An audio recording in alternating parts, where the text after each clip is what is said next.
Do you want to fix a connection lost in Warhammer? Okay, we are going to solve this problem, okay, step by step. Okay, the first step for the solve this problem, we are going to the Steam, okay, and here we are going to the section of library,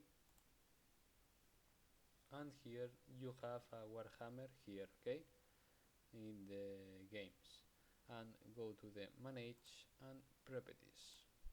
Here in the properties, go to the general, okay, and in the launch options, okay, here you put this, okay, -dx12 or -dx11, okay.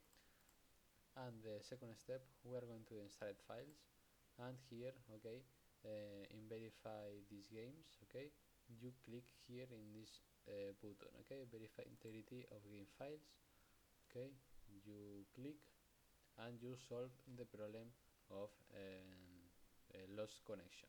Bye bye.